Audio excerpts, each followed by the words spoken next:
सब खड़े हैं, आपको जगह बैठने चलो की जगह ठीक नहीं है। मिलेगी बैठने की। अस्सलाम वालेकुम,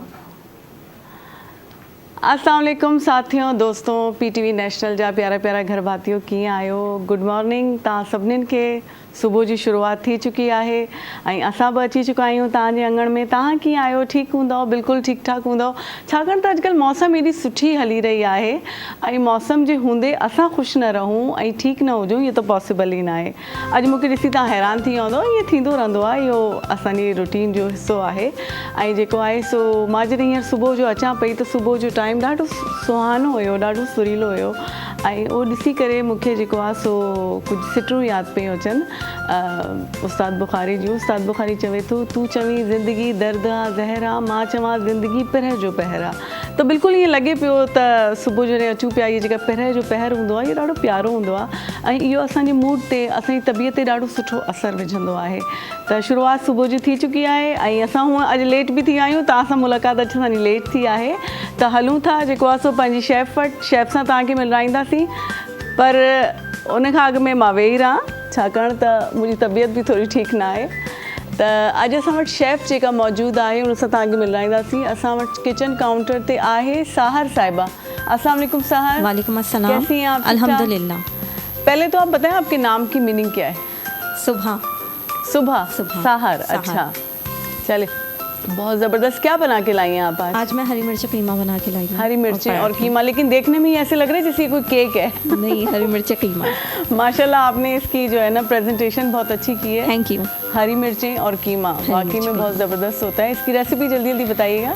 इसमें जो है मैंने डाला है ऑयल लिया है, इसके अलावा कीमा डाला है, लहसुन अदरक का पेस्ट है, पिसी हुई लाल मिर्चें हैं, नमक, हरी मिर्चें, प्याज और धनिया पिसा हुआ। और किस तरीके से बनाया आपने? और सबसे पहले मैंने जो है ऑयल लिया, ऑयल में लहसुन अदरक पेस्ट को भूना और फिर कीमा डाल दिया। कीमा डालने के बाद मसाले डाले और अच्छे से भूना। उसके बाद मैंने इसमें दही डाला, दही के साथ इसको भूना और लास्ट में मैंने प्याज और हरी मिर्चें डाल के इसको दम पे रखा। अच्छा, सिंपल। हरी मिर्चें कम डाली हूँ क्योंकि ज़्यादा हरी मिर्चें ज़्यादा डाली हैं। हरी मिर्चें ज़्यादा डाली हैं।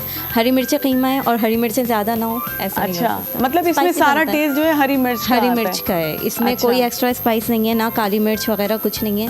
पिसी लाल मिर्च भी बहुत कम, जस्ट 1 टीस्पून लाइक। अच्छा। बस। और इसमें लाल मिर्चें बिल्कुल भी नहीं लाल डाली। मिर्चें ज़्यादा नहीं होती इसमें पिसी हुई। यकीनन ये बहुत मज़ेदार होगा। बहुत अच्छा वो तो हम बाद में खाएंगे, तो फिर आपको रिव्यूज़ देंगे कैसा बना इंशाल्लाह है। ज़रूर। आपका बहुत बहुत शुक्रिया। Thank you so much. जी नाज़रीन, हलूं था शो के अॻिते वधायूं था। अॼु असां वटि गेस्ट मौजूदु आहिनि, माशाल्लाह सां टे।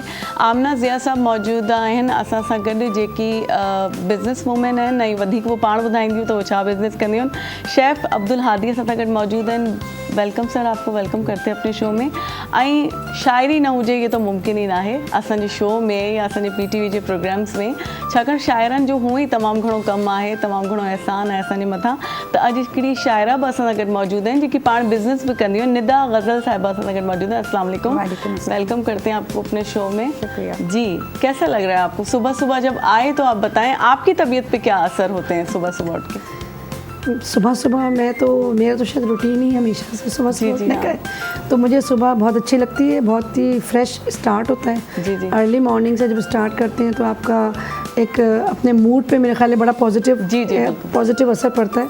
फ्रेश होते हैं और सबसे बड़ी बात है कि बहुत अच्छा पूरा दिन जो है ना, एक टाइम बहुत अच्छा, एक बरकत हो जाती है टाइम में। टाइम में बरकत हो जाती है। सुबह से उठ के काम करें, सब कुछ करें, तो मेरा तो बड़ा अच्छा स्टार्ट होता है। क्योंकि अल्लाह ताला ने जो ये एक निज़ाम हमारे लिए तरतीब दिया है, इसका यकीनन कुछ ना कुछ ज़ाहिर बहुत कुछ हमारी ज़िंदगी के साथ एक फ़ायदा है, हम पे असर पड़ता है। और हम लोग अगर इस तरतीब से चलते हैं तो वाकई में हम लोगों ने आजकल अपनी रूटीन बहुत बिगाड़ी हुई है, जिसका हमारी सेहत पे भी बहुत ख़राब असर पड़ा। तो ये तो शेफ़ साहब बताएंगे क्योंकि इनका काम ही यही है फूड से रिलेटेड। तो आप बताएं। हमसे अगर पूछेंगे फूड से रिलेटेड तो फिर हम लोग तो लेट नाइट वाले लोग होते हैं। जिनके रेस्टोरेंट्स वगैरह जो है वो लेट नाइट बंद होते हैं। लेकिन बहरहाल अब तो मैं खुद एजुकेशन वाली साइड पे हूँ, तो अब हमें भी जल्दी उठना पड़ता है। जल्दी उठते हैं जल्दी, क्योंकि ऑपरेशन सारे हमारे एजुकेशन के अंदर तो स्टार्ट सुबह के वक्त में होते हैं। वैसे जब से जल्दी उठना शुरू करा है तो पॉजिटिव एनर्जी होती है जी क्योंकि वो जब लेट उठते तो जाहिर सी बात है बहुत सारी चीज़ें रूटीन में लेट होती हैं, चीज़ें लेट हो जाती हैं। जितना आप मतलब जल्दी साहिबा से उठेंगे भी पूछ लेते हैं कि उनकी सेहत पे क्या असर होता है, क्योंकि शायर लोग भी अक्सर देर रात तक मुशायरे करते हैं और कम ही रहता है आप लोगों की ज़िंदगी में सुबह उठने की तो आप रूटीन। बिल्कुल ठीक कह रही हैं, लेकिन मुझे ऐसा लगता है सुबह की पहली किरण वो ऐसी चीज़ होती है कि शायरों पर बहुत असरअंदाज करती है और सुबह की जो फ्रेशनेस होती है, ताजगी, बिल्कुल उसी से हमें लिखने की भी ताजगी आती है। रात बेशक रात अच्छी होती है कि रात में हमारा माइंड भी खुलता है और बिल्कुल खामोश वक्त होता है, लेकिन सुबह की फ्रेशनेस बहुत ज़रूरी होती है और मैं सुबह जल्दी उठ पर ही वो करती हूँ, प्रेफर करती हूँ। अच्छा उठ के ताज़ी हवा लेना। और बच्चों का रूटीन भी ऐसा है, मैं हाउसवाइफ भी हूँ, 2 बेबीज़ भी हैं मेरी, तो एक को स्कूल भी भेजना होता है, तो सुबह जो है मुझे उठना ही उठना है। तो रूटीन ही हमारा सुबह से स्टार्ट होता है और सही आप ये कह रही कि हेल्थ के लिए बहुत ज़रूरी है सुबह उठना। बिल्कुल। और सुबह का जो टाइम होता है, जब आप सुबह उठते हैं, घर से निकलते हैं, देखते हैं जो पेरेंट्स हैं अपने बच्चों को छोड़ रहे होते हैं, बच्चे वैन में जा रहे होते हैं, छोटे छोटे बच्चे स्कूल बैग उठाए हुए होते हैं, क्यूट से, तो बहुत अच्छा आपको लगता है और अपना बचपन भी आपको याद आ जाता है। बिल्कुल एग्जैक्टली ये होता है। टाइम में जो है बरकत भी आ जाती है सुबह जल्दी उठने से। वो आपका शाम दिन में बहुत से बड़ा हो जाता है और दोपहर तक आप बहुत सारे और आपको पावर नैप का भी टाइम मिल जाता है बहुत। हाँ, और आप देर से उठते हैं तो आपको ऐसा लगता है कि दिन यूं शुरू हुआ और यूं खत्म हो जाता है, बिल्कुल कुछ टाइम ही नहीं रहता कुछ करने के लिए टाइम में बड़ी बरकत और होती है। सुस्ती वगैरह भी होती सुस्ती है। भी बहुत हो जाती है। सही बात है। आप बताइए, आप किस तरीके से बिजनेस, आप एक बिजनेस वुमेन हैं और देखिए मेरे बिज़नेस की ना कुछ ऐसी स्टोरी है कि मेरे फादर की एक्चुअली कंपनी थी जिसको मैं अब रन करती हूँ, तो उनकी अचानक डेथ हो गई। तो जब उसके बाद मैं होम इकोनॉमिक्स कॉलेज की ग्रेजुएट हूँ, मैंने बिजनेस स्टडीज करनी पड़ी, कोई नहीं पड़ी। वैसे हम होम इकोनॉमिक्स कॉलेज में इतना कुछ पढ़ा देते हैं माशाल्लाह, इतने सब्जेक्ट पढ़ा देते हैं कि हर चीज़ इंसान कर सकता है, but business is a different ball game, तो वो नहीं था। लेकिन ये कि चूँकि मेरे ऊपर एक चीज़ आई थी जिम्मेदारी कि मुझे करनी है, तो अल्हम्दुलिल्लाह अपनी टीम के सपोर्ट से और लोगों के सपोर्ट से अपनी बहुत ज़्यादा मतलब एक फोकस, उस वक्त मेरे बच्चे बहुत छोटे थे तो बहुत फोकस मुझे लगाना पड़ा था इस बात के लिए कि मुझे बिज़नेस में अब इस कंपनी को मुझे कामयाब करना है। मतलब तो उसमें जाके जब आप फिर अपने लर्निंग भी की, मैंने बहुत सारे कोर्सेज़ भी किए, लर्निंग की, अल्हम्दुलिल्लाह अब बिज़नेस हमारा जो है वो फूड इंडस्ट्री में है जी और B2B में, तो उसमें हम इंपोर्ट भी करते हैं चीज़ें, उसको लोकल मैन्युफैक्चरिंग भी करते हैं। अच्छा। और अब हमारे पास लोकल मैन्युफैक्चरिंग में 2-3 चीज़ें बहुत अच्छी आ गई हैं। एक हमारे पास चॉकलेट आ गई है, कुकिंग चॉकलेट। अच्छा। और एक हमने सीजनिंग रखी है फॉर स्नैक इंडस्ट्री। तो अब इन 2-3 चीज़ों पे आजकल मेरा ज़्यादा फोकस है। तो वैसे तो टाइम टू टाइम डिफरेंट चीज़ें चलती हैं और बिज़नेस में, तो लेकिन अल्हम्दुलिल्लाह मैं चॉकलेट में और स्नैक्स इंडस्ट्री में आजकल काफ़ी कर रही हूँ। अभी रिसेंटली एक एग्जीबिशन हुई थी last week Karachi expo centre में, तो उसमें भी हमने अपना स्टॉल लगाया था और बहुत अच्छी रिस्पांस मिली, बहुत अच्छा प्रोडक्ट फीडबैक मिला। तो बस यही है हमारी जर्नी और आगे चलती रहेगी। पिछले 25 साल में ये सब कुछ किया, आगे देखें कब तक चलता अब है। मुझे ये बात बताएं ना कि आजकल बच्चे जब स्कूल में जाते हैं तो बच्चों को टीचर्स जो है ना चॉकलेट खाने से मना करती हैं, ठीक है, और ये जो स्नैक्स होते हैं इससे भी मना किया मना जाता करते हैं, है। बिल्कुल। तो आप बताएं, आप बच्चों की हाइजीन और हेल्थ के हवाले से इसमें क्या है, क्योंकि मोस्टली जो है ना बच्चों को इस बात पे स्कूल में ज़्यादा आजकल जो है ना वो किया जा रहा है कि आपने ये जो है ना ये वाले फूड्स नहीं खाने, है ना। देखिए अब इसमें जो मेरा अपना क्राइटेरिया, जब मेरे अपने बच्चे छोटे थे और अब माशाल्लाह मेरे ग्रैंड किड्स हैं जो स्कूल जाते हैं माशाल्लाह माशाल्लाह, अल्हम्दुलिल्लाह, तो मैंने अपने बच्चों के वक्त भी यही रखा था कि हर चीज़ का एक टाइम होना चाहिए। आप अगर चॉकलेट भी खा रहे हैं तो सारे दिन आप बच्चों को चॉकलेट मत दें। अगर आप स्नैक्स खा रहे हैं, अगर आप कोई भी चीज़ कप केक खा रहे हैं, चीज़ें खा रहे हैं, तो सारा दिन माओ को चाहिए कि वो ना दें। मील्स की अपने टाइमिंग्स होनी चाहिए और इन बिटवीन मील्स आप एक गैप करके वो चीज़ें दें, क्योंकि अभी मेरे जो ग्रैंड किड्स स्कूल में है, जिस स्कूल में भी है, उन्होंने एक शेड्यूल दिया है कि मंडे को आप ये लंच में भेजेंगे, ट्यूसडे को ये, और Friday is a cheat day. जी लेकिन तो शेड्यूल में कहीं ना कहीं चीट डे तो आता है। सही आता है। तो मैंने तो ये तो अब शुरू हुआ है इन स्कूलों में, जब हमारे बच्चे स्कूल में पढ़ते थे तो ये शेड्यूल्स नहीं आते थे लंच के, लेकिन उस वक्त भी मैंने इसको इसी तरह शेड्यूल किया था कि भाई मील्स के जस्ट पहले मुझे कुछ नहीं देना उन्हें। इवन मैंने कोल्ड ड्रिंक कभी अपने बच्चों को नहीं दी, कभी वो चीज़ें नहीं दी जो आपकी असल मील को डिस्टर्ब करें। सही बात। लेकिन ये कि ये नहीं कर सकते कि बिल्कुल ही माइनस कर दें।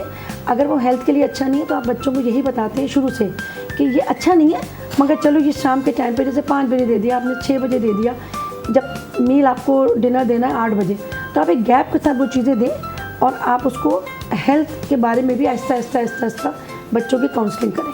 तो आई थिंक घर में बैलेंस डाइट चलती है। बिल्कुल चलती है। मेरे घर और में भी लेटेस्ट चलती थी और अब रिसर्च भी भी मस्त- आपको ये बताती है कि कोको आपके लिए अच्छा है, वैसे जी। बेनिफिशियल है। ये तो और शेफ साहब हमारे शायरा बैठे भी ये हुए कह हैं, रही है कोको के बारे में तो उनकी ये बिल्कुल फील्ड है, मिठास बिल्कुल वो ज़रूरी ज़्यादा है अच्छे तरीके से ज़िंदगी बता के लिए। सकेंगे। लेकिन चॉकलेट की अगर हम बात करें ना, क्योंकि हम लोगों की चॉकलेट अकेडमी भी है, अगर हम और उसके अलावा चॉकलेट मैन्युफैक्चरिंग भी है हमारी। हम करते हैं बीन्स टू बार वैसे चॉकलेट करते हैं हम, बीन्स इंपोर्ट करके पाकिस्तान के अंदर जो है ना, पहली दफ़ा ऐसा है जो बेल्जियम और स्विस प्रोसेस होता है ना, हम पाकिस्तान में करते हैं। सही। ठीक है। अब आती बात हेल्दी चॉकलेट की। अच्छा, ये एक बहस है पूरी, healthy chocolate non healthy chocolate, क्योंकि चॉकलेट दो तरह की होती है, एक रियल चॉकलेट है, एक कंपाउंड चॉकलेट है। जो कंपाउंड चॉकलेट होती है वो थोड़ी सी नॉन हेल्दी है, और जो रियल चॉकलेट होती है जिसमें हम ये बोलें नो शुगर एडेड वाली, वो एक हेल्दी चॉकलेट है, जिसका हम बोलते हैं एक 10 ग्राम का पीस जो है ना आपने, वो डेली एक रात के वक्त में आप खाएं। अच्छा। ठीक है ना, अगर रिकमेंडेड उसके ऊपर जाए। बाकी जो बच्चों को हम देते हैं, चाहे वो रियल चॉकलेट हो या कंपाउंड चॉकलेट हो, वो मुकम्मल चीनी से भरी हुई होती है। जी जी बिल्कुल। ठीक है ना, वो चीनी से, तो बेहतर यही है कि कम से कम दी जाए, लेकिन जाहिर सी बात है रोक नहीं सकते आप बच्चों रॉ को। फॉर्म में आप दे सकते हैं, हाँ, जिसमें और चीनी इतनी ना हो। चीनी इतनी ना हो, लेकिन आप बच्चों को रोक भी नहीं सकते इन चीज़ों से। ठीक है ना, तो जब नहीं रोक सकते तो जाहिर सी बात है फिर कुछ ना कुछ लिमिट के ऊपर तो आपने, क्योंकि वो कहते करना हैं होता ज़्यादा है। चॉकलेट्स हाँ, खाने जिस से तरह बच्चे आप हाइपर बता- एक्टिव हो जाते हैं बहुत ज़्यादा। बिल्कुल ऐसे ही है ना? अच्छा, वो से बच्चे ने कोई भी आप शुगर इंटेक करेंगे ना, चाहे वो कोल्ड ड्रिंक हो या कोई भी ऐसी शुगर इंटेक हो, तो हाइपर एक्टिव होना ही है बच्चे ने। बच्चे ने क्या, बड़े भी हो जाते हैं उस तरह अच्छा। एक्टिव। जैसे अक्सर लोग रात को मीठा खा के आते हैं, उनको नींद नहीं आती, तो नींद ना आने की वजह एक चीनी भी है कि आप रात को देर से खा रहे हैं, कुछ कर रहे हैं, या ज़्यादा मीठा कुछ खा रहे हैं, तो नींद भी आपको नहीं आएगी, वो आपके टाइम बढ़ा देगी। और दूसरी बात ये कि आपसे मुझे ये पूछना था कि आप बता रहे थे ना, आप अब एजुकेशन साइड पे हैं, या आपने फूड से इस तरफ जंप कैसे फूड मारी? से, हाँ, इस तरफ जंप किस तरह मारी। हम तकरीबन 2012 की बात है, जब मैं इंडस्ट्री के अंदर ज़रा एक्टिवली काम कर रहा होता था, तो कराची में उस वक्त कोई कलनरी स्कूल नहीं होता था। तो हमने 2012 में जो है हमारे फैमिली मेम्बर्स के साथ मिल के हमने यहाँ पे एक कलनरी स्कूल खोला, जो कि कौथम के नाम से है। फिर उसी में थोड़ी सी और लेके आए, फिर एक और खोला जिसमें थोड़ा सा हैंड्स ऑन और चीज़ों पे लेके गए हम लोग। इसके बाद जो है एक गैप था इस मार्केट के अंदर। चॉकलेट की हम बातें तो बहुत करते हैं, लेकिन चॉकलेट के लिए कोई एक इंस्टीट्यूट नहीं था जी जी। कि क्या हो क्या नहीं। तो इस तरह 2021 के अंदर जो है समझ लें कि लाहौर से ये स्टार्ट हुआ। ज़ैनब शफीक हमारी CEO हैं, उन्होंने इसको स्टार्ट किया। फिर कराची में, क्योंकि मेरा एक चॉकलेट का प्लांट भी था, तो हमने फिर एज अ फ्रेंचाइज इसको जो है यहाँ पे लेके आए। कराची में भी हमने इसको चॉकलेट अकेडमी को जो है हमने स्टार्ट किया, और उसके अंदर मुख्तलिफ स्पेशलाइज कोर्सेज हो रहे हैं चॉकलेट के, जिसमें से आप ये कह लें कि एक तो चॉकलेट होती है, बॉनबॉन्स लोग बनाते हैं नॉर्मली, चॉकलेटर्स जो कहलाते हैं, बॉनबॉन्स बनाए, बार्स बनाए, चीज़ें बनाई। इसी तरह एक चॉकलेट मेकिंग का कोर्स होता है, जो कि दुनिया में इस वक्त आप ये कह लें कि मुश्किल से आप ढूंढेंगे तो 10 से 12 जगह, क्योंकि मैं भी पाकिस्तान का एक ओनली सर्टिफाइड चॉकलेट मेकर हूँ वैसे में।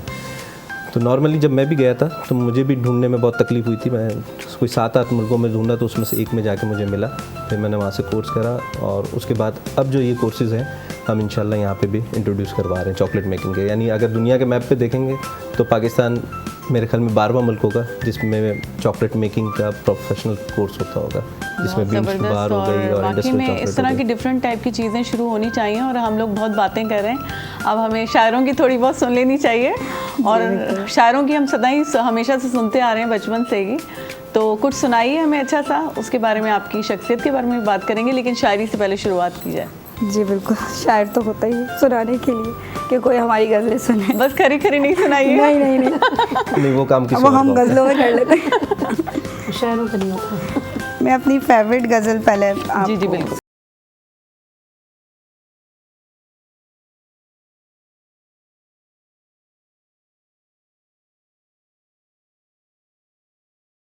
शराब होते हैं ख्वाब, तो बस ख्वाब होते हैं जो सारी उम्र एक ज़ात पर मर मिटे, ऐसे लोग तो भाई नायाब होते हैं। वाह वाह, ज़बरदस्त। और महबूब के आगे अदब से खड़े हो साहिब, क्या मोहब्बत के भी आदाब होते हैं? होने चाहिए वैसे। बिल्कुल। और सजदा इश्क बजा लाए जहाँ, कहाँ दुनिया में ऐसे महराब होते हैं। वाह वाह। कि सजदा इश्क बजा लाए जहाँ, कहाँ दुनिया में ऐसे महराब होते हैं। इश्क व मुश्क छुपाए कब छुपते हैं, इश्क व मुश्क छुपाए कब छुपते हैं, ऐसे मसाइल तो अजाब होते हैं। वाह वाह। और हद बेवफाई की जो सब पार करे, कहाँ उनके फिर एहतिसाब होते हैं। जो दिखाई दे वो गुनाहगार नहीं, जो दिखाई दे वो गुनहगार नहीं, असल गुनाह तो पसे हिजाब होते हैं। ज़बरदस्त। और जो ताबीरों के पीछे भागते हैं गज़ल, जो ताबीरों के पीछे भागते हैं गज़ल, जनाब वही रुस्वा बेहिसाब होते हैं। ख्वाब तो बस ख्वाब होते हैं। ज़बरदस्त, वाकई में ख्वाब ख्वाब ही होते हैं। ऐं ख्वाबनि जे पुठियां ई सॼी ज़िंदगी पाण भॼंदा आहियूं, इहा ॻाल्हि वाकई में सही आहे। ऐं सहर शेर ॿुधायो आहे त मां कीअं पोइ थी रही सघां। मैं भी आपको उर्दू का एक शेर सुनाती हूँ कि सहर हुई तो हमने दिए बुझाए नहीं, सहर हुई तो हमने दिए बुझाए नहीं, कि जिनको आना था वो लोग अब तक आए नहीं, वो चांद चेहरे जो अब तक बसे हैं आँखों में, वो चंद लोग जो हमने कभी भुलाए नहीं। वाह क्या बात तो शायरी जहाँ शुरू होती है तो मेरे अंदर का, खैर मैं शायरी करती नहीं हूँ, लेकिन मैं शायरी सुनती बहुत शौक से हूँ, पढ़ती बहुत शौक से, और अक्सर चीज़ें याद रह जाती हैं आपको जो पसंद आ जाती हैं। आप अपने बारे में बताइए कि कैसे आप शायरी की तरफ आई, या ये ख्याल आपको कैसे आया, या बचपन से ही कुछ ख्याल आते थे? क्योंकि कहते हैं कुछ चीज़ें इल्हामी होती हैं, कुछ फिर आप सोच मेरे के साथ करते तो हैं। खैर यही है कि जिस वक्त मुझे लिखना बैठना है ना, कि मैंने लिखना है प्रॉपर, उस वक्त कुछ नहीं लिखना। अच्छा, ये खुद मुझे बिठाया जाता है, समझे कि कुछ आने लगती है पोइट्री तो मैं फिर खुद ही जाके एक जगह साइलेंटली बैठ जाती हूँ, और ये बचपन से है। अच्छा। मुझे आज भी याद है पहली गज़ल मैंने अपनी अम्मी के लिए लिखी थी, वो टूटे फूटे अल्फाज, जी। जब मैं 7th क्लास में थी। माशाल्लाह। तो वहाँ से मुझे लगा, उसकी कुछ लाइंस याद हैं आपको? क्योंकि अम्मी के लिए लिखी थी तो फिर तो होनी नहीं चाहिए। एक्चुअली वो बहुत टूटे फूटे अल्फाज थे, क्योंकि वो बस एक बचपना सा था। लेकिन हाँ ये कि जब आपने कुछ करना होता है, जो मकासद आपके होते हैं वो बचपन में ही आपके अंदर रोनुमा हो रहे होते हैं। जी बिल्कुल। तो वो स्लोली लग रहा था कि हाँ, फिर इस्लाह ली, फिर उसके बाद प्रॉपर उसमें प्रोफेशनलिज्म में आई। वैसे आप मुतासिर किससे थी बचपन में, अपने जो उस दौर के जो शायर थे उसमें से किससे मुतासिर थी? क्योंकि ज़रूर इंसान का शौक होता है ना। वो शुरू से मुझे परवीन शाकिर बहुत अच्छी लगती हैं। मैं चाहती थी कि मेरी शख्सियत इसी तरह की हो, तो बस उनको देखा, उन्हें समझा, बहुत कोशिश करती हूँ, लेकिन जाहिर है वो तो बहुत आला दर्जे पर है, उधर नहीं। लेकिन कोशिश यही रहती है कि उनके जैसा लिखूँ, या बस उनसे मुशाबे हो थोड़ा कलाम। बिल्कुल, और काफ़ी हद तक मुशाबे था अब भी, क्योंकि ये बड़ा शायर एजाज़ हमेशा है। किसी न किसी शायर के, हम सर जो शायर होते हैं उनसे मुतासिर होते हैं, और कहीं ना कहीं से आप सेंट्रल आइडिया लेते हो। ये कमेंट मुझे अक्सर पास हुआ है, तो मुझे बहुत अच्छा लगता है। ये मेरे लिए बहुत प्लेजर की बात है कि मैं उनसे, मतलब जितनी मैं चाहती हूँ इतना लोग मुझे उनसे मिलाएं कि यार आपने वैसा लिखा, और अक्सर लोग मुझे और अभी तो आपकी शुरुआत है, आप माशाल्लाह उस मंजिल तक ज़रूर पहुँचेंगे। हमारी दुआ है कि आप जो है ना बहुत ज़्यादा तरक्की करें, और अच्छा कलाम और अच्छा लिटरेचर हमारे लोगों को पढ़ने को मिले शायरी की शक्ल में, क्योंकि शायरी, अच्छी शायरी के लिए लोग तरसते हैं। एग्जैक्टली, ठीक है जी। और फिर से आपकी तरफ आते हैं, आप सुनाएं, आपको अदब वगैरह से या शायरी से कोई दिलचस्पी है? या नहीं, सच मुझे सुनने तक की हद तक तो है, लेकिन जैसे एक इन्वॉल्वमेंट होती है ना, ऐसा कुछ नहीं है। मैं शायद कभी अपना टेम्परामेंट होता है ना, मेरा कभी शायराना टेम्परामेंट रहा नहीं रहा, बिल्कुल भी नहीं रहा। नहीं, मैं artist as a fine arts की तरफ हूँ। अच्छा। हाँ, मैं पेंटिंग्स बनाती हूँ। जी अपनी एक्रिलिक पेंटिंग्स भी, ऑयल पेंटिंग्स भी। अच्छा। और हर दौर में, यानी जब मैं बिजनेस में आई थी हादसाती तौर पे कि जी बस अब मुझे करना है, तब भी मुझे सबसे ज़्यादा दुख यही था कि ओहो मुझे तो अपना ये सब छोड़ना पड़ेगा, मुझे तो ऑफिस देखना पड़ेगा।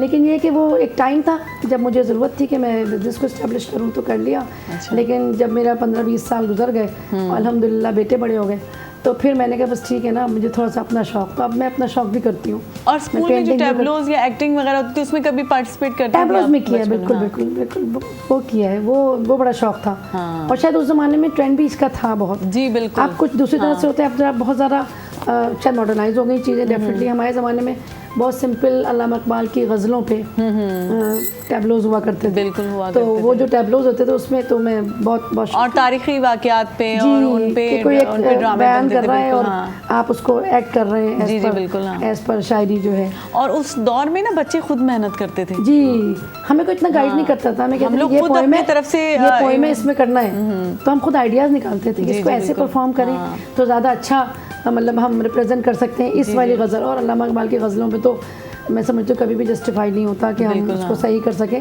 मगर छोटे थे, बच्चे थे, स्कूल्स में थे, तो लेकिन करते थे, बड़ा शौक, बड़ा अच्छा एक टाइम गुजरा, वो सब तो किया। अच्छा, आप सुनाएं, आपका बचपन कैसे गुजरा?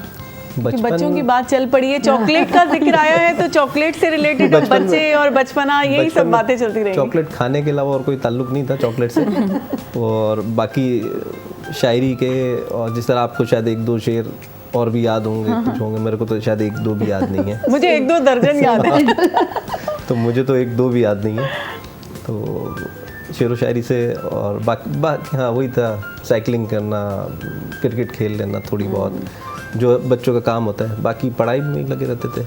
आजकल के बच्चे क्योंकि जो मेरा बचपन वाला दौर था वो ज़रा सियासी तौर पे थोड़ा सा टेंशन वाला दौर था। तो हमारे घर से भी जन हम लोग इतना ज़्यादा बाहर निकलते नहीं, तो ये ज़रा वो था उसमें, तो ज़्यादातर घर पे रहे। फिर एक्चुअली क्या है ना, पहले का दौर अलग था। पहले जो हम बच्चे थे, आप भी उस दौर में होंगे, लेकिन जो हमारे जिस तरह की रिहायशी कॉलोनीज़ जिस तरह की होती थी, और हम लोग जहाँ पे रहते थे वहाँ पे अच्छा खासा स्पेस मिलता था बच्चों को खेलने कूदने के लिए।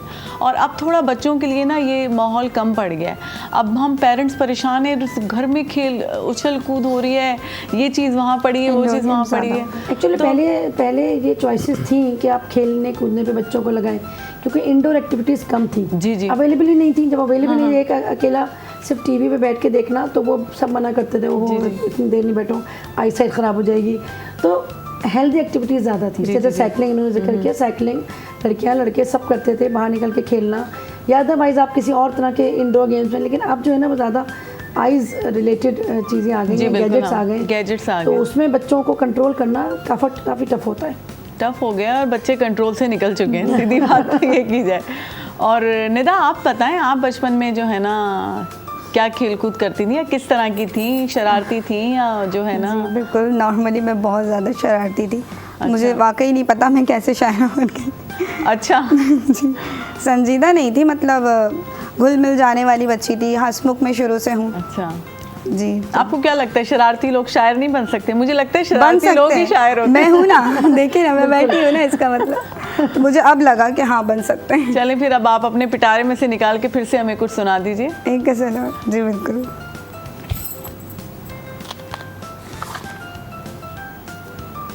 कभी तो उसको भी मेरा ख्याल आए, जी जी, कभी तो उसको भी मेरा ख्याल आए, मेरे भी इश्क में वो कमाल आए।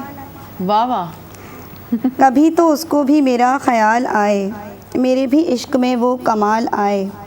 गए थे उस नगर बड़ी शान से, गए थे उस नगर बड़ी शान से, वापस आए तो गमों से निढाल आए। और दिल ही तो है भले टूटता रहे, दिल ही तो है भले टूटता रहे, शीशा नहीं कि नज़र किसी को बाल आए। वाह वाह, ज़बरदस्त। बारहा सहते रहे सितम तेरी चाहत का, बारहा सहते रहे सितम तेरी चाहत का, मजाल है कि लब पर कोई सवाल आए। कभी तो उसको भी मेरा ख्याल आए, मेरे भी इश्क में वो कमाल आए। वाह वाह, ज़बरदस्त। आपने जो मुहावरे का इस्तेमाल किया ना इस अपने शेर में कि शीशा नहीं जो किसी को नज़र बाल आए, वो आपने बहुत अच्छा, मुझे भी ये लाइन बहुत पसंद आई थी। बहुत ज़बरदस्त आपने। अच्छा, वाकई ऐसे होता है कि हाँ। नॉर्मली टूटे दिलों का हाल कोई नहीं जानता है, क्योंकि आप प्रिटेंड कर रहे होते हो कि आप खुश हो, तो लोग हैप्पी हैं कि यार आप खुश हो, कोई आपके अंदर नहीं झांकेगा कि क्या चल रहा है। और लोग चाहते भी नहीं है कि झांके कि यार किसी की क्या, लोगों के अपने इतने मसले मसाइल होते हैं। क्या ख्याल है कि लोग नहीं चाहते कि एक दूसरे का दर्द बांटे? मुझे तो यही फील आता है। और नहीं, मुझे लफ्जों में होते हैं ऐसे बहुत कम, अलग अलग लोगों के तजुर्बे होते हैं। हम लोग हमेशा जो है ना नेगेटिविटी को बहुत ज़्यादा एब्जॉर्ब कर लेते हैं, मुझे लगता है, जबकि पॉजिटिविटी भी इसी दुनिया में है और लोग हैं, और हम जो है ना उनको फील करें, और हम हर शख्स में पॉजिटिविटी ढूंढें। हर शख्स में नेगेटिविटी भी होती है, पॉजिटिविटी भी होती है, हमें ढूंढना पड़ता है, और हम किस चीज़ को ज़्यादा कैच करते हैं ये हम पे डिपेंड करता है। तो बहरहाल बाल का जो इस्तेमाल आपने किया ना, मैंने अब तक शायरी में शीशे के बाल का इस मुहावरे का कभी इस्तेमाल नहीं सुना, तो आपने बहुत कमाल किया। एक तो आपकी शायरी में कमाल लफ्ज़ भी था, और आपने ये शीशे के बाल का बहुत अच्छा कमाल। हाँ, ज़बरदस्त कि काफ़ी ऐसे यूज़ किए जाएं, एक तो कन्वर्सेशनल पोइट्री हो के आसान लफ्ज़ हो, ऐसे ना कि जहाज जाए। आप तरन्नुम से नहीं कुछ पढ़ती अपनी शायरी को? मेरी आवाज़ इस काबिल नहीं, बोलने में तो बहुत अच्छी लग रही है आपकी आवाज़। नहीं, मैं नात ख्वाह भी हूँ, नाते भी पढ़ती रही हूँ। जी बिल्कुल।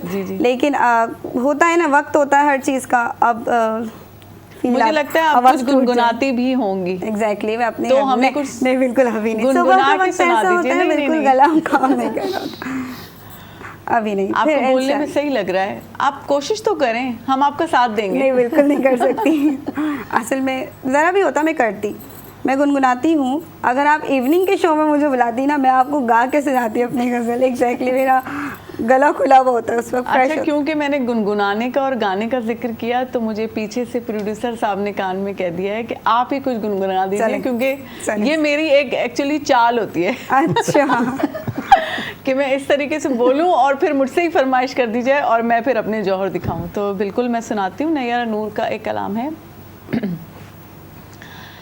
जज्बाए दिल गर मैं चाहूं हर चीज मुकाबिल आ जाए, मंजिल के लिए दो गाम चलूं और सामने मंजिल आ जाए, है जज्बाए दिल गर मैं चाहूं।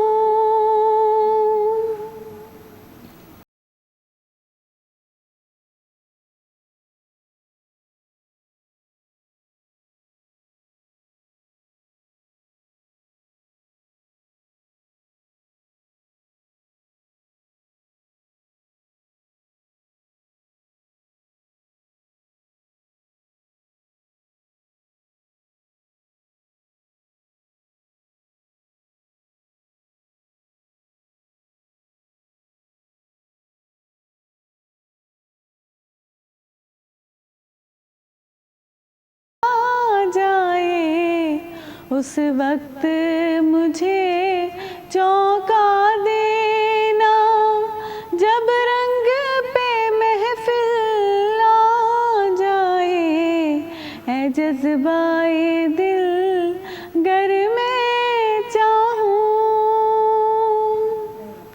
Thank you. ज़बरदस्त, बहुत अच्छी, बहुत रिजेंबल कर रही, बहुत अच्छा आपने नैयारा नूर, बहुत अच्छा। Thank you. और इसी बात पे हम एक छोटा सा ब्रेक लेते हैं और ब्रेक के बाद आप कहीं नहीं जाइएगा, रिमोट को बिल्कुल भी हाथ नहीं लगाएगा। ये नाजरीन की चवा तव्हां सां गॾु जुड़ियल रहिजो। सुबुह जेके रिहाण आहे इन में अचूं था नंढड़ी ब्रेक खां पोइ।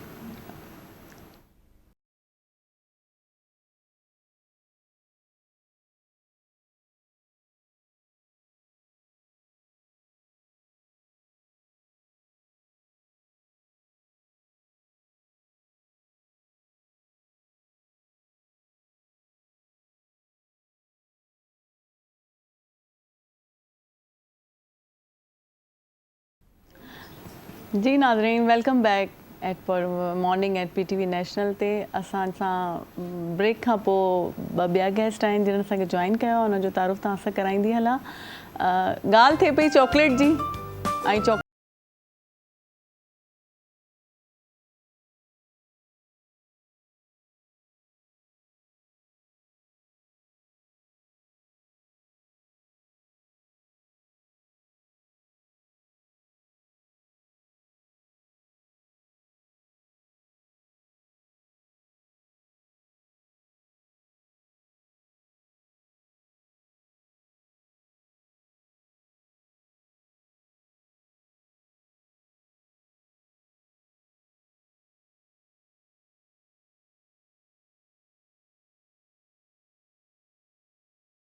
उठना आना, ये बस बड़े टास्क होते हैं और इस टास्क में कोई अपना इतना कीमती वक्त निकाल के हमारे पास आता है तो वाकई में वो हमें बहुत बड़ा शर्फ बख्शते हैं।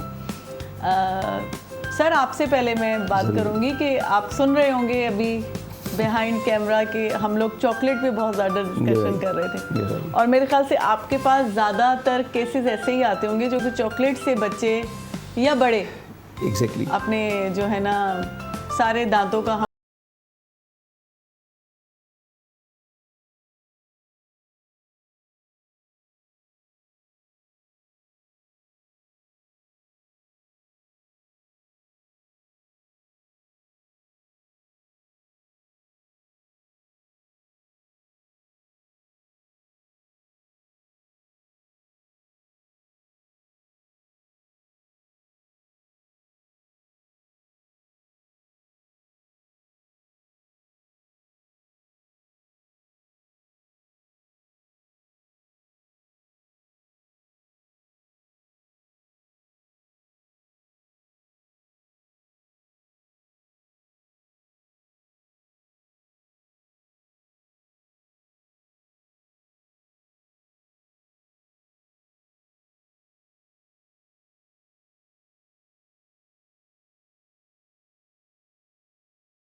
शुगरी कंटेंट्स मौजूद हैं और मिल्क अपने अंदर कुछ लैक्टोबैसिलस रखता है जो ये एक्टिविटी करते हैं, और इनकी एक्टिविटी को टाइम चाहिए होता है वो जिसमें कि तारीकी हो और डार्कनेस और मॉइस्चर हो, और ये जब सोते में मुंह में मौजूद होगा। अब फीडर अगर लगा देंगे और दांतों के साथ मिल्क लगा रहेगा तो दांतों में कीड़ा लगेगा, और इसी तरह चॉकलेट्स अगर खाई हैं और दांत साफ़ नहीं किया है तब भी कीड़ा लगेगा। तो चाहिए ये कि ये एक हेल्दी रूटीन होना चाहिए कि आप एक बार चेकअप कराएं। अगर कोई शुरू में ही स्टार्ट में कोई प्रॉब्लम है तो वो हल हो जाएगी। कहीं फिलिंग की ज़रूरत है, कहीं स्केलिंग की ज़रूरत है, और उनके जो तरीक़ेकार हैं मेंटेन रखने के ओरल हाइजीन उनको फॉलो किया जाए। एक्चुअली क्या है कि हमारे लोगों का एक आम, जैसे मैं अपनी भी खुद बात करूँगी, मैं चाय पीती हूँ तो कहती हूँ चाय का जायका मुंह में रहे। तो ये चीज़ वैसे गलत है हम लोगों, तो हम कोई चीज़ खाते पीते तो हम कहते हैं उसका टेस्ट काफ़ी देर तक हमारे मुंह में रहे। ये भी नहीं है कि आप हर खाने पीने के बाद ब्रश करें। जी जी, 2 टाइम के ब्रश बहुत अहम है। रात सोने से पहले अगर आप ब्रश कर लें तो थ्रू आउट नाइट मुंह क्लीन होगा। जी जी, और सुबह नाश्ता कर लेने के बाद, क्योंकि उसकी ग़िज़ा के ज़रात कुछ रह जाते हैं। ये लोग, हमारे लोग अक्सर नाश्ता करने से पहले ब्रश करने को ज़्यादा अच्छा है वो नाश्ते से पहले भी करें। जी जी, और नाश्ते के बाद नहीं करते। बिल्कुल बिल्कुल, तो ये दोनों तो ये चीज़ वैसे ये एक मिथ है कि हम असां जेको नेरन करण खां अॻु में ब्रश कंदा आहियूं उहो एॾो ज़रूरी न हूंदो आहे। त राति जो सुम्हण खां अॻु में ब्रश करे सुम्हो, ऐं सुबुह जो तव्हां ब्रश खणी न कयो, गुरड़ी करे तव्हां नेरन वग़ैरह कयो, ऐं उन खां पोइ तव्हां ब्रश कयो, इहो वधीक ज़रूरी हूंदो आहे। तो ये हमारे लोग वैसे समझते नहीं। एग्जैक्टली। अब इसके बाद आप अक्सर देखते होंगे पेशेंट को कहीं दांत में दर्द शुरू हुआ, लेकिन उसने कुछ पैनाडोल खा के, पॉन्स्टोन खा के गुजारा कर लिया। जब बिल्कुल पानी सर से गुजर जाए हाँ, बिल्कुल, तब वो दिखाते हैं। अच्छा, उस वक्त दिखाने के बाद पेन के 1000 रीज़न्स हैं। जी जी, उनके अंदर मोटी सी जो कोई रीज़न बन सकती है, किसी दांत में कैविटी है, पल्प एक्सपोज्ड हो गया है और वो अब पेनफुल होना शुरू हो गया है। अगर डेंटिस्ट को दिखाएगा तो उसको सेव कर देगा कोई रूट कैनाल करके। बाज़ औक़ात विज़डम टूथ निकल रहा होता है, अकलदार, वो तंग कर रहा होता है, उसकी दर्द आ जाती है। और कुछ पेन्स ऐसे हैं जो कि नॉन ओडोंटोजेनिक है, जिनका टूथ से ताल्लुक़ ही नहीं है। TMJ का पेन है जी, तो क्लिकिंग भी आएगी और पेन लगता है कान के अंदर हो रहा है, ENT वाला कहेगा सब कुछ सही है। अच्छा, बाद का तो दांतों के भी तरफ चले जाते हैं कि भाई ये शायद इससे रिलेटेड हो, दांतों का नहीं होता, वो टेम्परामेंटल जॉइंट का पेन होता है। या एक पेन जिसको कि अदर देन टूथ के मैं समझता हूँ वो है न्यूरल्जिया, जो नर्व ओरिजिन का पेन है। कभी कभी करंट जैसी बस ऐसी शिद्दत की पेन फेस पर आती है कि पता पेशेंट सारे काम छोड़ देता है। तो वो पेन भी अगर डेंटिस्ट है तो वो डायग्नोस कर सकता है कि ये पेन न्यूरल्जिया है। अच्छा, न्यूरल्जिया आमतौर पे डेंटल की कॉजेज़ सारी रूल आउट कर ली जाती हैं कि भाई ये तो नहीं है। अगर वो सारी नहीं है तो एक ख़ास समझ लीजिए कि उसका क्राइटेरिया है शॉर्ट लिव पेन, जो थोड़ी सी देर का है, इंतहाई शिद्दत का अटैक्स की शक्ल में आता है और कोई पेन किलर उसको फ़ायदा नहीं करती। उसको फ़ायदा क्या करती है, एक वो एंटी एपिलेप्टिक ड्रग है जिसको हम टेग्रॉल बोलते हैं। अच्छा, कार्बामेज़ेपिन, वो उसको फ़ायदा करती है, वो तीर बहादुर रोक देगी। अच्छा, तो अब अगर वो किसी अताई डॉक्टर की तरफ चला गया तो वो जहाँ हाथ रखेगा ये यहाँ से दर्द शुरू होता है, जी जी, वो उसके वो दांत रिमूव हो जाएंगे। पता लगा मेरे पास जब तक वो पहुँचता है किसी डेंटिस्ट या किसी अच्छे सर्जन तक पहुँचने के लिए तो उसकी सारा ऊपर के दांत गायब हैं, नीचे के दांत गायब अच्छा, हैं और पेन अपनी जगह खड़ा हुआ है। क्योंकि पेन का असल ओरिजिन कुछ और है। वो हमारे ब्रेन से निकलने वाली 3 जो नर्व हैं, ट्राइजेमिनल नर्व, उनमें से उसका ताल्लुक है और वो करंट की तरह आता है। जी, तो लेकिन जिसको मैंने ट्रीट किया और उसका पेन उसी वक्त रिलीव हो गया तो वो सारी उम्र का फिर आपका वो हो जाता है फ़ैन के भाई डॉक्टर साहब ने मेरा मसला समझा और मेरे मसले को हल कर दिया। बिल्कुल ये अगर सही आहे त असां दंद में जॾहिं पेन थींदो आहे त असांखे हिकिड़े सुठे डेंटिस्ट वटि वञणु घुरिजे, छाकाणि अताई डॉक्टर जेको डॉक्टर साहब चयो त कुझु अहिड़ा हूंदा आहिनि जेकी उनजी कॉज़ ताईं न पहचाना आहिनि ऐं तव्हांजा हिक खां पोइ ॿियो टियों दंद कढींदा वेंदा आहिनि ऐं उन सां तव्हांजे चहिरे जी जेका बीहक आहे उहा बि ख़राबु थी वेंदी आहे। त इन ॻाल्हि जो वधि खां वधि ख़्यालु कंदा कयो ऐं असां दंद ते एॾो और डंदनि ते एॾो फोकस न कंदा आहियूं जॾहिं त असांजी शख़्सियत जो मेन पार्ट आहिनि। असां ॻाल्हायूं था, खिलूं था, त इहा शइ ॾाढी घणो जेको आहे तव्हांजी शख़्सियत ते असरु रखंदी आहे, त हिनजो वधि खां वधि ख़्यालु रखंदा कयो। ऐं गुटका, पान, छालिया, इहे सभु जेकी शयूं आहिनि न, इहे सुठियूं न आहिनि, इन्हनि खां परहेज़ कयो। इहो तव्हांजी मुर्क के ख़राब कंदा आहिनि तव्हांखे जे साम्हूं वेही ॻाल्हाईंदा आहियो त तव्हां सुठा न आहियो लॻंदा ॿिए माण्हू खे तव्हां मां झिझक महसूसु थींदी आहे त तव्हांजी शख़्सियत आहे ऐं पंहिंजी शख़्सियत खे जेतिरो वधीक सुहिणो करे सघो उहो वधीक सुठो हूंदो आहे त इन में मेन शइ हूंदी आहे तव्हांजा ॾंद जंहिंजो वधि खां वधि ख्याल कंदा कि और भी सवाल हैं आपसे अभी लेते मैंने कहा काशिफ हुसैन साहब खामोश बैठे हुए हैं तो ज़रा उनकी खामोशी तोड़ी जाए उनसे भी कुछ पूछा जाए तो आपको ये कैसे ख्याल आया मुझे तो लगता है अभी आप खुद पढ़ते होंगे Actually, when I was very young, so I started my career. So my family background is also related to education sector. जी जी तो हमने जब स्टार्टअप लिया तो you are right कि at that time I was a student, but now alhamdulillah I am TESOL certified English teacher. जिस तरह हर profession का एक लाइसेंस होता है जी जी वैसे ही हमारे प्रोफेशन में इंग्लिश लैंग्वेज पढ़ाने के लिए एक लाइसेंस इशू होता है जी जी उसका नाम है TESOL, teaching English to the speakers of other languages. अच्छा TESOL TESOL TESOL TESOL TESOL yeah. So I completed my TESOL from Arizona State University, America. उसके बाद बाकायदा विद अ लाइसेंस होल्डर मैंने उस एजुकेशन को कंटिन्यू किया और अल्हम्दुलिल्लाह now I am running my school AK schooling system institute AK English Language Institute and other institutions as well. अच्छा The basic principle of my education system is not just to provide education. We are providing education plus training as well.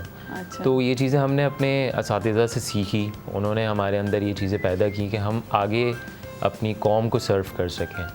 Basically आज एक बहुत बड़ा gap है education जी, जी. Sector में. उसमें हम ये कह सकते हैं कि थियोरेटिकली बहुत कुछ हमें पढ़ाया जाता है, सिखाया जाता है, लेकिन उसका एक प्रैक्टिकल इम्प्लीमेंटेशन सोसाइटी में कम नज़र आता है. जी जी तो हमारा मोटिव हमारे इदारे का ये कि we are not just providing the classes to complete the physics chemistry and biology. We want to teach our students ताकि वो अपनी रियल लाइफ में जाके उसको इम्प्लीमेंटेशंस कर सकें. अदर वो कम्युनिकेशन स्किल्स हो, फाइनेंशियल मैनेजमेंट हो, बजट मैनेजमेंट हो, सिविक सेंस हो, जी जी we have to focus on that. अच्छा मैं ये कह रही हूँ कि देखा जाए तो आजकल जो एक रुझान है नॉर्मली स्कूल लोग खोलते हैं बिजनेस पॉइंट ऑफ व्यू से. You're right. इस बात को आप सेकंड करेंगे बिल्कुल. लोगों का ये सोच नहीं होती कि हमें एजुकेशन देनी है या हमें आवाम की खिदमत करनी है, उनको अच्छी जो है ना तालीम पहुंचानी है.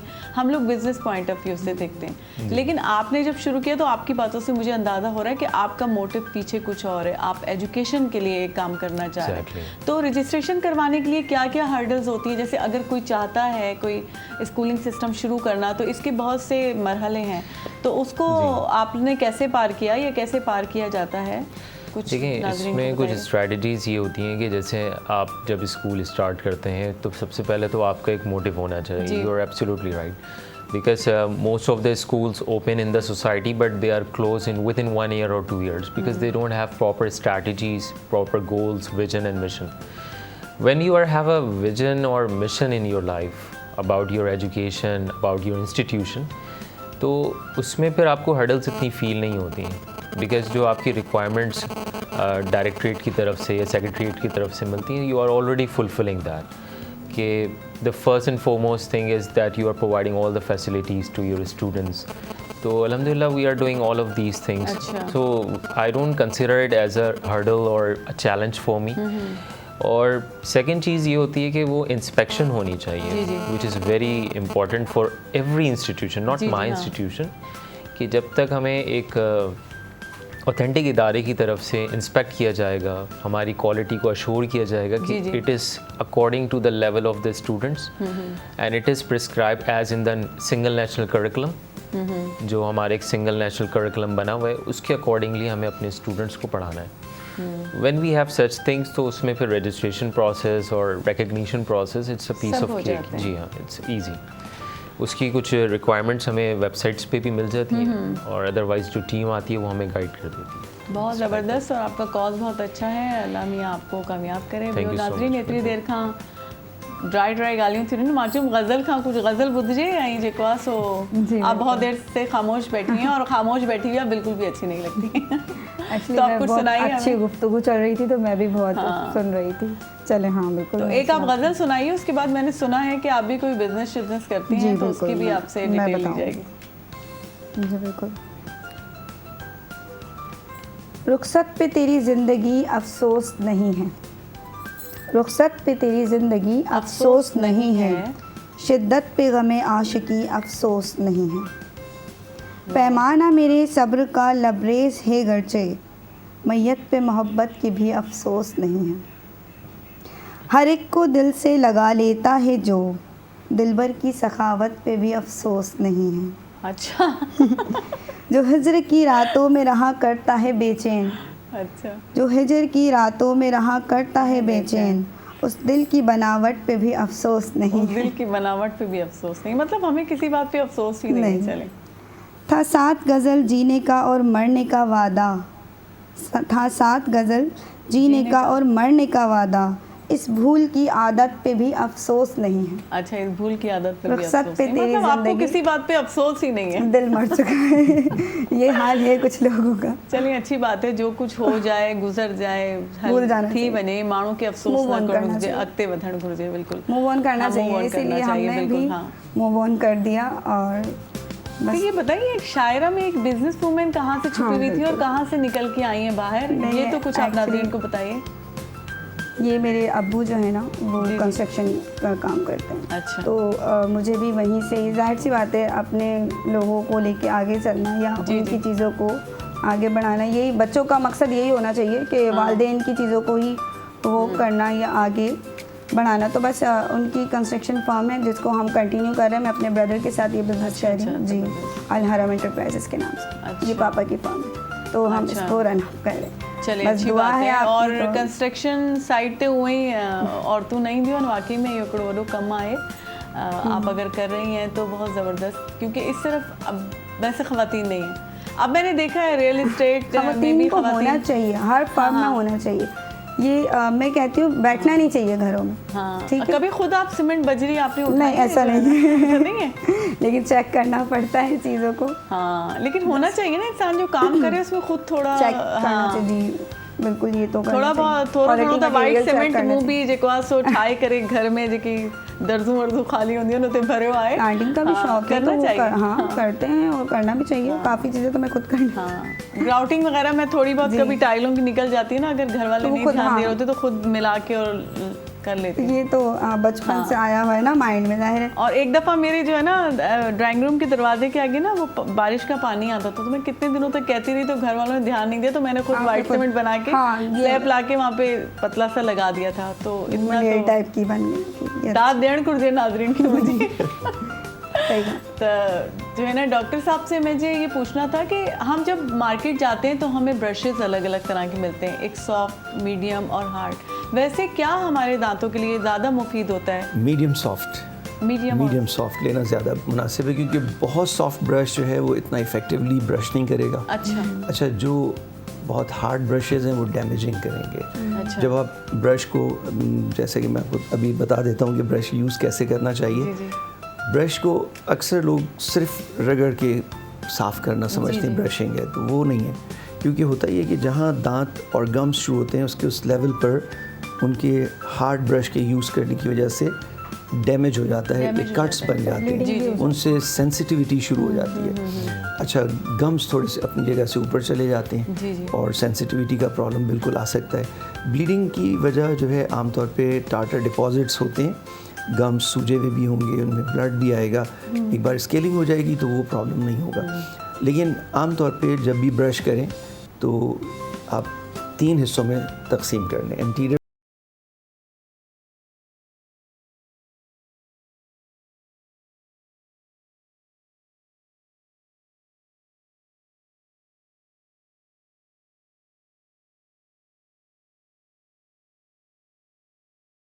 नीचे तक जाके उन ज़रात को निकाल देंगे जो कि वहाँ पे जमा हो जाते हैं।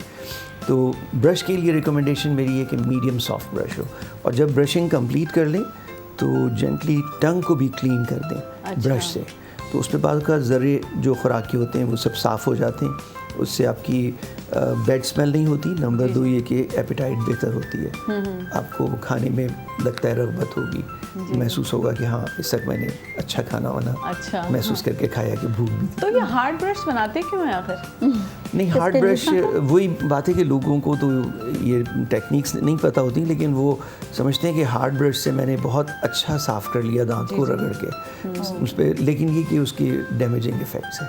अच्छा, क्योंकि आप डेंटिस्ट हैं तो आपसे ये सवाल पूछना बनता है कि अक्सर लोग मसवाक करते हैं, या वो जो नीम की एक हम लोग तो अपने गांव वगैरह में देखते हैं, एक टहनी तोड़ी और उसको थोड़ा सा पील वो एक किया और उससे अच्छी आदत है। देखिए, जो हमारे अभी भी गांव देहात में लोग मिसवाक की आदत रखते हैं या नीम की कीकर की, दोनों की, तो वो एक अच्छी चीज़ है, इसलिए कि सुन्नत है रसूलुल्लाह सल्लल्लाहु अलैहि वसल्लम की भी कि आप अपने नमाज से पहले मिसवाक किया करें। हाँ।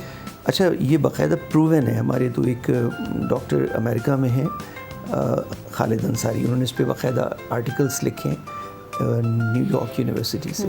तो उन्होंने ये उसको प्रूव किया है कि जो मिसवाक है चबाने के साथ जो जूस पैदा करती है वो एंटीबैक्टीरियल है। अच्छा। और जो हम उसका जो ब्रश जैसा वो बन जाता है और उसको आप अगर दांतों को सफाई करने में इस्तेमाल करते हैं तो वो भी एक तरह का ब्रश जैसा इफ़ेक्ट है। हाँ, ये बात है कि उसमें टूथपेस्ट नहीं होता, उसके अंदर जो उसके अपनी ही इंग्रेडिएंट है, नीम का है तो नीम या कीकर है या जो भी जिस चीज़ की मिसवाक है, लेकिन मिसवाक रिकमेंडेड है। और नमक कितना इफेक्टिव होता है? अगर हम बाज़-औक़ात मैंने भी कभी कभी किया है कि थोड़ा सा नमक ब्रश पे पहले लगा के और नमक से पहले दांतों को, हाँ, और फिर उसके बाद सफाई फिर के टूथब्रश लिए लगाना। वो खैर चूँकि सोडियम क्लोराइड है और उससे लेकिन बहरहाल हम टूथपेस्ट और ब्रशेस का इस्तेमाल ज़्यादा पसंद करते हैं बताना। अक्सर लोग तरह तरह की चीज़ें इस्तेमाल करते हैं, मंजन है, टूथ पाउडर है, नमक है, कोयला तक इस्तेमाल हो जाता है, लेकिन मेरा ख्याल है कि वो चीज़ें दांतों के लिए डैमेजिंग है। हाँ, तो बिल्कुल, तो बेहतर ये कि उसको टूथब्रश के साथ 2 टाइम ब्रश जरूर किया जाए। अच्छा, बिल्कुल। और एक मुझे ये पूछना था, मसवाक और दंदासे में दंदासा अफेक्टिव होता है? दंदासा भी असल में वो एक दरख्त की एक छाल सी है। जी, हाँ। और अक्सर देखा होगा कि वो स्टेन भी कर देती है क्योंकि उसके अंदर एक ट्रांजिट वो मौजूद होता है, टैनिक एसिड सा। तो वो टैनिक एसिड हमारे अक्सर जो हम गम पेंट्स बनाते हैं उसके अंदर इस्तेमाल होता है। जो मिसवाक वाली चीज़ है, अगर उसका एक्सट्रैक्ट निकालें लिक्विड फॉर्म में तो that can be applied, gums पे लगाते हैं तो सूजे हुए गम्स श्रिंक कर जाएंगे, ब्लीडिंग नहीं होगी उनसे। अच्छा। लेकिन मिसवाक अभी देहातों वगैरह तक महदूद रह गए, अब आपको शहरों में ही नज़र आता, लेकिन करने में कोई हरज नहीं है, नुकसान नहीं है उसका। बिल्कुल। गज़ल साहिबा, आप कुछ सुना दीजिए। कुछ बातों के बीच में थोड़ी बहुत शायरी और गज़ल जो है ना, क्योंकि वैसे भी हमारे प्रोग्राम का टाइम ख़त्म होने वाला है जी, तो हमने कहा आपसे कुछ गज़ल सुन ली जाए। तो ठीक है, कुछ आप लोग बोर हो गए मेरी जो है इस तरह की गज़ल सुन के, तो आप ऐसी सुनाए ना कि हम बोर ना हो। अब आपको कोई अच्छी सी गज़ल, असल में मैं थोड़ा सा क्लासिक लिखती हूँ, लेकिन ये कि मैं एक अच्छी गज़ल लाई। नहीं, आप बहुत अच्छी सुना रही हैं, आपके ख्याल अच्छे हैं, कमाल हैं बल्कि। बहुत शुक्रिया। बस ये दाद अगर मिल जाती है ना सामाइन से तो बहुत हमारी चीज़ें मेहनत वसूल हो जाती है जी। आपको गज़लें वगैरह पसंद है डॉक्टर साहब? हाँ, शायरी से कोई बिल्कुल अच्छे अशार पसंद है। बिल्कुल है। एक्चुअली मैं तो ये समझता हूँ कि हर शख्स के पास ये फ़नून लतीफ़ा का एक फ़न होता है जो छुपा हुआ होता है और वो कहीं ना कहीं उस चीज़ को महसूस कर रहा होता है, बट वो एक्सप्रेस करने का तरीका नहीं होता। सही। बट एनीवन जो म्यूज़िक सुन रहा है या गज़ल सुन रहा है तो उसको कहीं ना कहीं उसका एक एस्थेटिक सेंस उस पर काम करना स्टार्ट कर देता है। और ये it's not about the adult ages like we are, ये सब में होता है। इफ़ यू स्टार्ट, जैसे हमारे मॉन्टेसरी सेक्शन में हम राइम्स पढ़ाते हैं, it's also kind of a poetry ना। तो वो छोटे बच्चे से लेकर 60-70 ईयर्स तक हर किसी के पास ये एस्थेटिक सेंस होता है। अब वो टाइम टू टाइम और इवेंट्स के हिसाब से वो चीज़ें रेवोल्यूशनाइज माशाल्लाह बहुत फलसफियाना गुफ्तगू करते हैं आप। ये आपको किसी ने कमेंट दिया? नहीं, थैंक यू सो मच। ये भी आपकी शख्सियत का खासा है जी। निदा, कुछ सुनाइए ज़रूर। थैंक यू जी। गो के मुख्तसर सी वो रात हो, मेरे हम सफ़र तेरे साथ हो। वाह वाह। मुख्तसर सी वो रात हो, मेरे हम सफ़र तेरे साथ हो, मेरा हर लफ्ज़ तुझे कर दे घायल, अदा ऐसे मेरे कलिमात हों। हो हर एक पल मुझे जा फ़ज़ा, वही शाम मेरी हयात हो वो शब ऐसी खुशनुमा कि हर गम से हमको निजात हो। वाह वाह।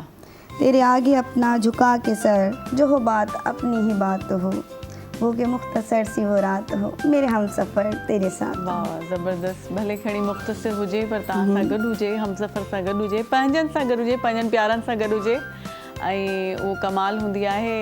आपका बहुत बहुत शुक्रिया निदा साहिबा, आपने बहुत अच्छी हमें गज़लें सुनाई और बहुत अच्छी गुफ्तगू की और आपसे मिलके बहुत अच्छा लगा। डॉक्टर साहब आपका बहुत बहुत शुक्रिया, आपने बहुत अभी तो बहुत से Aspects बाकी हैं डेंटल discuss एक करने बहुत वाले। बड़ा सब्जेक्ट है, उस पर बहुत बातें हो सकती हैं। इंशाल्लाह आपको दोबारा कभी आप हमें अपना टाइम दीजिएगा, आपसे फिर हम गपशप करेंगे। और काशिफ हुसैन साहब आपका बहुत बहुत शुक्रिया, आप बहुत अच्छी गुफ्तगू करते हैं और वाकई में आप एजुकेशनिस्ट लग रहे हैं। शुक्रिया आपका बहुत बहुत। जी नाज़रीन, गज़ल जी ॻाल्हि वांगुरु त मुख़्तसिर हुजे पर पंहिंजनि सां जेका रिहाण हुजे, जेका असांजी तव्हां सां थी आहे। थोरो टाइम हुयो, अॼु पाण लेट आयासीं, ऐं थोरी जेका रिहाण थी सुबुह वारी पाण जी तव्हांजी असांजी कोशिशि हुई उनखे वधीक काराइतो कजे, सुठो कजे, ऐं तव्हां ॿुधाइजो, फीडबैक ॾिजो त तव्हांखे केतिरो सुठो लॻो। ऐं हाणे वरी वञण जो टाइम अची पहुतो आहे, वरी तव्हां सां वरी कंहिं ॿिए प्रोग्राम में गॾु हूंदासीं। पंहिंजो वधि खां वधि ख़्यालु रखिजो ऐं दुआनि में यादि रखिजो। ॾियो असां